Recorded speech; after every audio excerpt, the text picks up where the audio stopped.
બુલેટિનની શરૂઆત કરીશું મહત્વપૂર્ણ સમાચારોની સાથે શરૂઆત વાતાવરણથી કરીએ જ્યાં અમદાવાદ શહેરના વાતાવરણમાં એકાએક પલટો આવી ગયો છે।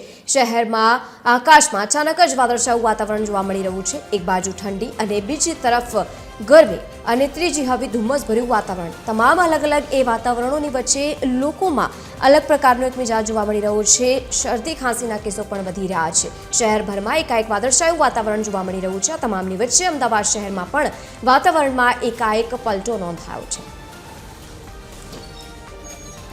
અમદાવાદના વાતાવરણમાં એકાએક પલટો આવ્યો છે। જે પ્રમાણે હવામાન વિભાગે આગાહી કરી હતી કે આગામી દિવસમાં અમદાવાદમાં વાતાવરણમાં પલટો જોવા મળશે, ત્યારે એક બાજુ ઠંડી, બીજી બાજુ ગરમી અને હવે વાદળછાયું વાતાવરણ અમદાવાદમાં જોવા મળી રહ્યું છે। ખાસ જો વાત કરીએ તો જે રીતે હવામાન વિભાગ દ્વારા જણાવવામાં આવ્યું હતું કે આગામી દિવસમાં પવનની જે દિશા બદલાશે તેના કારણે વાતાવરણમાં પલટો આવશે, ત્યારે અમદાવાદની જો વાત કરવામાં આવે તો વાદળછાયું વાતાવરણ છે તે જોવા મળી રહ્યું છે।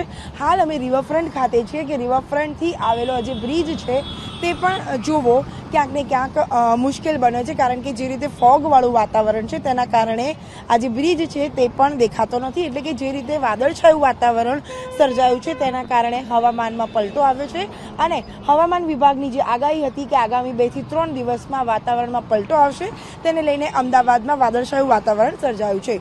કેમેરા પર્સન નીતિન બગડા સાથે બ્રિંદા રાવલ, TV 13 અમદાવાદ।